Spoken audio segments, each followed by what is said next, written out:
Twelfth class की physics में हम अध्ययन कर रहे थे रे ऑप्टिक्स का। और रे ऑप्टिक्स में हमारे पास में इससे पहले वाले भाग में टॉपिक जो कंप्लीट हुआ था वो टॉपिक अपने पास में था दर्पण समीकरण का, यानी mirror equation. 1/u plus 1/v बराबर 1/f। ये जो सूत्र था उसकी स्थापना हमने इससे पहले वाले भाग में कंप्लीट की थी। उम्मीद है कि आपने उसको कंप्लीट कर लिया होगा।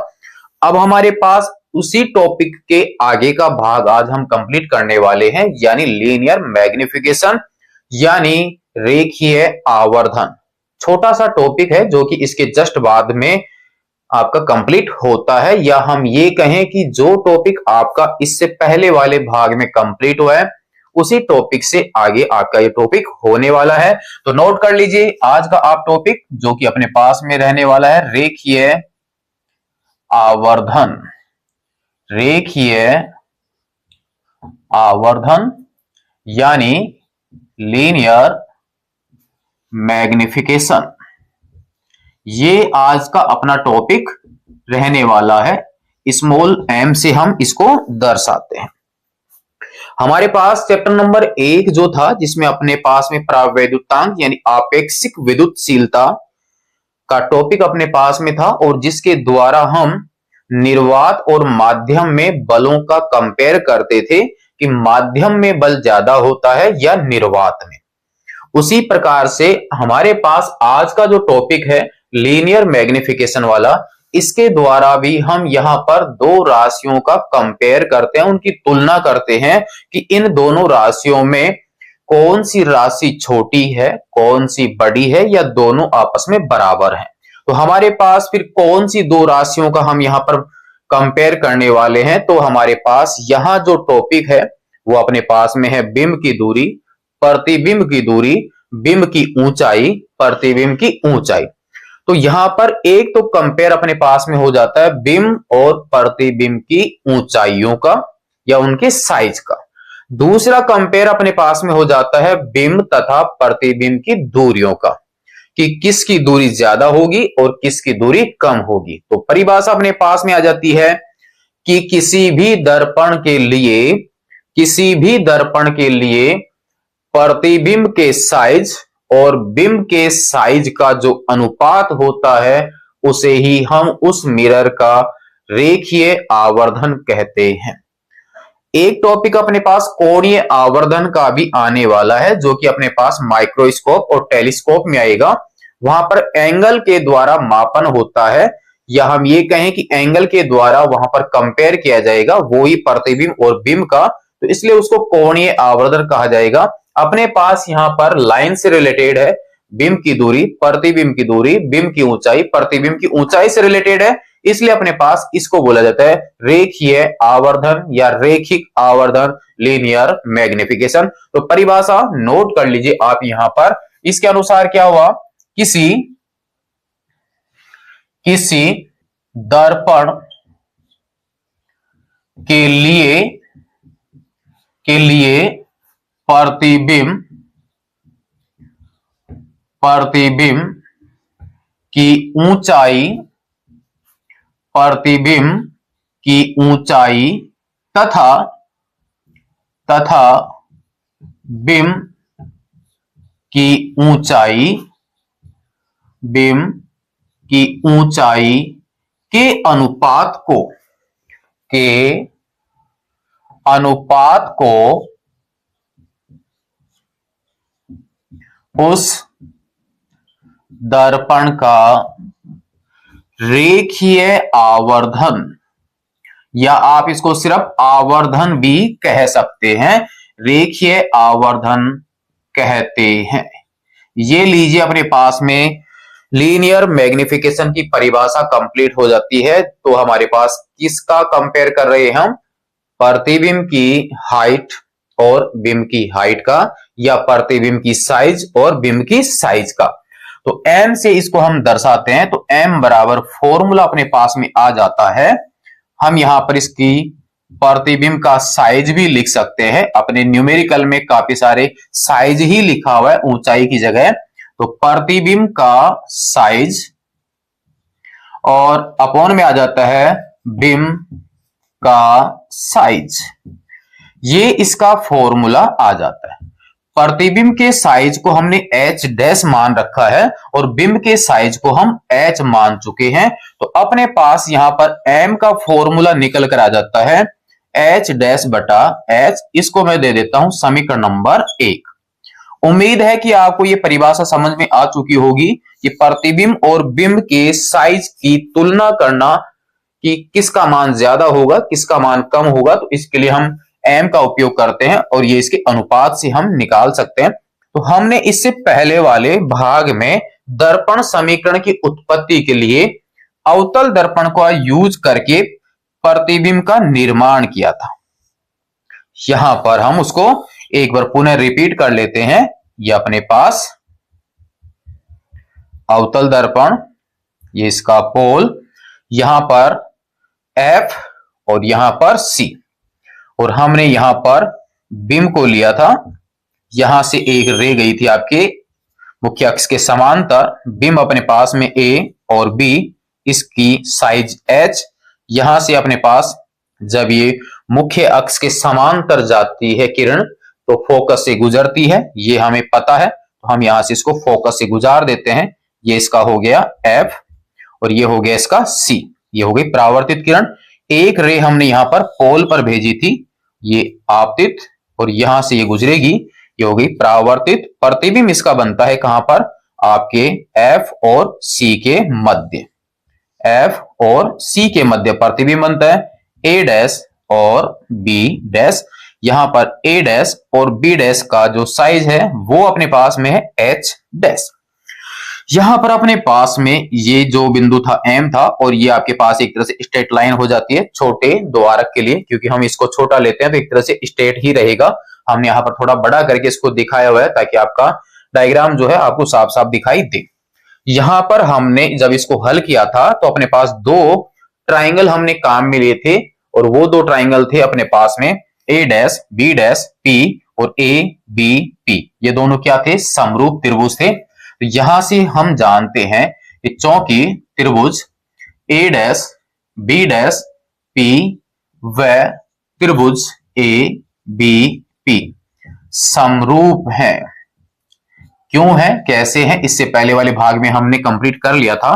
तो इसके हिसाब से इनकी संगत भुजाओं का जो अनुपात होता है वो आपस में बराबर होता है। तो यानी इसका लंब और इसका लंब, इसका आधार और इसका आधार, तो इसका मतलब अपने पास में था B डैश P और ये था B P। उम्मीद है कि आपने पहले वाले भाग में देखा भी होगा। यहां से ध्यान दीजिए, B डैश से लेके P के बीच की जो दूरी है वो इसके प्रतिबिंब की दूरी है, B से P की जो दूरी है वो इसके बिंब की दूरी है।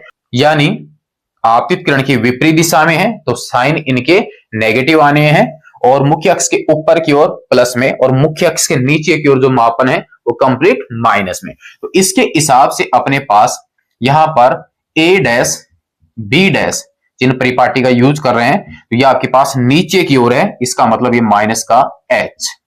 A B बिंब का साइज H, मुख्य अक्ष के ऊपर की ओर प्लस में। यहां से B डैश P जो है माइनस का V, आपके पास प्रतिबिंब की दूरी, और BP बिंब की दूरी माइनस का U। यहां पर आपके पास यहां से यहां तक की दूरी आपके पास में है V, या आपके पास V हो जाता है, और यहां B से लेके P के बीच की जो दूरी है वो अपने पास यहां पर डायग्राम को पहले हम बना चुके हैं, मैं यहां पर दर्शा देता हूं, U से आपके पास आ जाता है। आप ये सभी मान उठा के यहां पर रखिए, तो A डैश B डैश की जगह हम रख सकते हैं माइनस का H डैश है, ये H डैश। AB की जगह H, यहां पर आपके पास देखिए B डैश P की जगह माइनस का V, इसकी जगह माइनस का U। ये दोनों माइनस एक दूसरे को कैंसिल कर रहे हैं, और ये माइनस का मैं इस साइड भेज देता हूं, तो इसका मतलब H डैश बटा H बराबर माइनस V बटा U, क्योंकि ये दोनों आपके हट रहे हैं और एक माइनस आपका बचता है। तो एक फॉर्मूला आपके पास ये भी आ जाता है, न्यूमेरिकल आपके काफी बनते हैं। तो यहां से आपके पास देखिए H डैश बटा H जो था वो तो रियल में इसकी परिभाषा ही थी, इसकी मैग्निफिकेशन की। इसका मतलब H डैश बटा H की जगह मैं क्या यूज कर सकता हूं, M। तो यहां से अपने पास m का एक मान ये भी आ जाता है कि h डैश बटा h तो है ही, और यही मान किसके बराबर है, v बटा u के भी बराबर है, और साइन किसका आ रहा है, माइनस का। तो ये आपके पास फाइनली मैग्निफिकेशन का फॉर्मूला आ जाता है, जिसके लिए हम ये परिभाषा दे सकते हैं कि किसी दर्पण के लिए प्रतिबिंब का साइज और बिंब के साइज का अनुपात, या प्रतिबिंब की दूरी कहां से, पोल से, और बिंब की दूरी का जो अनुपात होता है वह उस दर्पण का मैग्निफिकेशन यानी आवर्धन कहलाता है। यहां पर ध्यान दीजिए कि यहां पर इस सूत्र स्थापना में माइनस का साइन आ रहा है, और ये माइनस का साइन आपकी कब आया, जब आपकी प्रतिबिंब रियल में बना था। तो आप ये ध्यान रखना कि जब भी मैग्निफिकेशन का मान आपके माइनस में आएगा तो इसका मतलब है कि प्रतिबिंब जो है वो कैसा होगा, वास्तविक होगा। और यदि इसको हल करते समय, न्यूमेरिकल करते समय, सूत्र स्थापना करते समय m का मान अगर आपके प्लस में आता है तो इसका मतलब है कि वहां पर प्रतिबिंब आपके आभासी बनता है। तो यहां पर इस सारांश से ये समझ में आया कि अवतल दर्पण के लिए जो 5 कंडीशन है जिनके लिए प्रतिबिंब वास्तविक बनता है, उनको हल करने पर m का मान आपको नेगेटिव साइन में मिलेगा। जबकि एक कंडीशन अपने पास में थी कि जब बिंब पोल और फोकस के बीच में है तो उसके लिए m का मान किस में आएगा, प्लस में आएगा। उत्तल दर्पण के लिए तो प्रतिबिंब आभासी ही बनता है, तो इसका मतलब वहां पर m का मान प्लस का रहता है। साथ में समतल दर्पण की बात करें तो समतल दर्पण में भी आपके आभासी प्रतिबिंब बनता है। इसका मतलब समतल दर्पण के लिए आवर्धन का जो मान है वो 1 होता है, किसका, प्लस का। क्यों होता है, क्योंकि आभासी है इसलिए ये तो प्लस का होगा ही होगा। और साथ में समतल दर्पण के लिए प्रतिबिंब की दूरी और बिंब की दूरी बराबर होती है। प्रतिबिंब का साइज और बिंब का साइज समतल दर्पण के लिए बराबर होता है। इसका मतलब h डैश h के बराबर, तो 1 आंसर आएगा। तो ये हम कह सकते हैं कि समतल दर्पण के लिए सदैव रेखीय आवर्धन का मान प्लस का 1 ही होता है। और आवर्धन का मान इस सूत्र से हमें समझ में आ रहा है कि अगर m का मान 1 से बड़ा है, m का मान 1 से बड़ा है, तो इसका मतलब यहां पर इसके अंश में जो मान है वो बड़ा है और हर वाला मान क्या है, छोटा। तो मैं ये कह सकता हूं कि प्रतिबिंब का साइज बिंब के साइज से बड़ा होगा, प्रतिबिंब की दूरी बिंब की दूरी से ज्यादा होगी जब m का मान 1 से बड़ा होगा। दूसरी स्थिति में अपने पास में है कि m का मान जब 1 है तो यहां पर h डैश h के बराबर v u के बराबर, तो इसका मतलब m का मान कितना होगा, 1। यानी अवतल दर्पण के लिए एक कंडीशन ऐसी आती है जब आपके पास में m का मान 1 होना चाहिए, क्योंकि उस स्थिति में h डैश h के बराबर और v किसके बराबर, u के बराबर। और वो कंडीशन याद कीजिए प्रतिबिंब निर्माण वाले से कि आपके पास वक्रता केंद्र पर जब बिंब होता है तो उसका प्रतिबिंब भी वक्रता केंद्र पर ही बनता है। बिंब का साइज प्रतिबिंब के साइज के बराबर ही होता है और हाइट दोनों की सेम होती है। इसका मतलब एक कंडीशन आपके पास ऐसी है जहां पर -1 आपको मिलने वाला है, किसका मान, m का मान। काफी बार एग्जाम में एक आपके ऑब्जेक्टिव टाइप से बना के पूछा जा सकता है कि वह कौन सा दर्पण है जिसके लिए रेखीय आवर्धन या आवर्धन का मान -1 होता है। तो माइनस का आवर्धन आपके सिर्फ और सिर्फ अवतल दर्पण के लिए ही होता है। उत्तल दर्पण और समतल दर्पण के लिए तो m आपके नेगेटिव होता ही नहीं है, ये आप ध्यान रखना। नेगेटिव साइन आपके पास सिर्फ और सिर्फ अवतल दर्पण के लिए ही होगा, जबकि प्लस में जो मान होगा, प्लस में जो मान होगा वो समतल दर्पण के लिए भी है, अवतल दर्पण के लिए भी है और उत्तल दर्पण के लिए तो है ही है। यानी 100% प्लस में जो मान है m का वो उत्तल और समतल के लिए होने वाला है, जबकि अवतल दर्पण के लिए प्लस में भी मान आएगा और माइनस में भी आएगा। प्लस में मान सिर्फ एक ही कंडीशन के लिए आएगा, जब आपके पास बिंब जो था वो F और P के बीच में होता है। क्लियर है? तो उम्मीद है आपको समझ में आया होगा। m ग्रेटर देन 1 है तो इसका मतलब आपके पास V बड़ा होगा U से, H डैश बड़ा होगा H से। ये आपके समझ में आ चुका होगा। दूसरी कंडीशन m बराबर है 1 के तो V बराबर होगा U के और H डैश बराबर होगा H के। Third condition m less than 1 तो आपके m का मान 1 से छोटा है। ये कब होगा? जब यहां पर अंश छोटा होगा किससे? हर से। तो इस कंडीशन में आपके पास क्या होगा? v छोटा होगा u से और h डैश छोटा होगा आपके किससे? h से। ये आपके पास में आ जाता है 3 कंडीशन के लिए।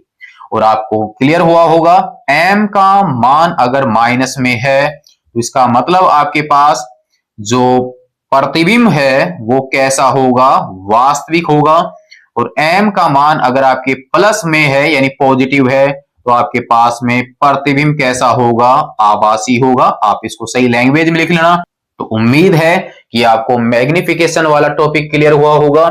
मैग्निफिकेशन के द्वारा हम दो राशियों का कंपेयर करते हैं कि कौन सी राशि बड़ी है और कौन सी छोटी है। कौन सी राशि बड़ी है और कौन सी राशि छोटी है, क्या दोनों बराबर हैं या छोटे बड़े हैं, इनका कंपेयर किया जाता है किसके द्वारा? आवर्धन के द्वारा। प्लस का अगर आवर्धन आता है तो समझ जाना आभासी प्रतिबिंब, और अगर माइनस में आता है तो इसका मतलब है वास्तविक प्रतिबिंब। तो किसी भी दर्पण की प्रकृति को अगर आप समझाना चाहते हो तो किसका मान आपके पास होना चाहिए? m का मान होना चाहिए।